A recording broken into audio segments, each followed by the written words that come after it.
మెదక్ జిల్లాలో వడ్లు కొనుగోలు చేయడంలో లేట్ చేస్తున్నారంటూ రైతులు ఆందోళనకు దిగారు. రామాయంపేట మండలంలోని ప్రగతి ధర్మారం రైతులు గజ్వేల్ మెదక్ రహదారిపై బైఠాయించి నిరసన వ్యక్తం చేశారు. జిల్లా అధికారుల నిర్లక్ష్యం కారణంగానే ఈ పరిస్థితి ఏర్పడిందని రైతులు ఆరోపించారు. పోలీసులు ఘటనా స్థలానికి చేరుకుని రైతులకు నచ్చజెప్పే ప్రయత్నం చేశారు. 2-3 రోజుల్లోగా ధాన్యం కొనుగోలు చేయాలని డిమాండ్ చేశారు రైతులు.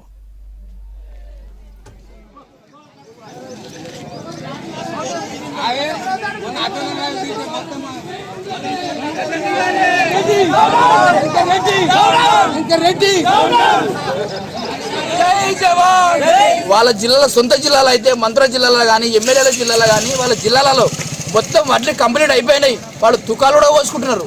అదే మా రామాయంపేట మండలంలో ఇంతవరకు ఎక్కడి వడ్లు అక్కడే ఉన్నాయి. ఒక్క రైతుకు కూడా ఒక్క నయా పైసా కూడా పడలేదు.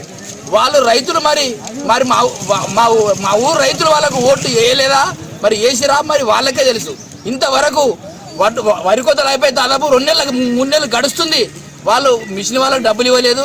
ఈ రైస్ మిల్లర్లు ఏమంటున్నారంటే మా అంత మటు మేము కొనుక్కున్నాం, మాకు అవసరం లేదని వాళ్ళు చేతులు ఎత్తేస్తున్నారు. మరి రైతులను పట్టించుకున్నది ఎవరు? మరి రోడ్డా, మరి ఆయన వాహనాల?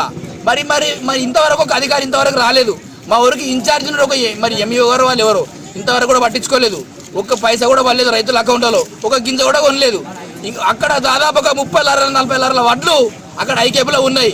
ఐకేపీ సెంటర్ రాసే వ్యక్తి కానీ అక్కడ ఏవో కానీ అక్కడ డైరెక్టర్ కానీ ఇంతవరకు ఇంత ఉదయం 6 గంటల నుంచి కూర్చున్నాం ఇక్కడ రైతులను.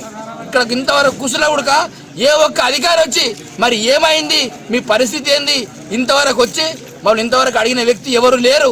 ఇంకా వేరే జిల్లాలలో వేరే రాష్ట్రాల్లో కానీ ఇంతవరకు వడ్లు మొత్తం కొన్నారు, అంత అయిపోయింది, పనులు అయిపోయినాయి. మా ధర్మారం మీద ఇంత కక్ష ఎందుకు అని మేము ప్రశ్నిస్తాం.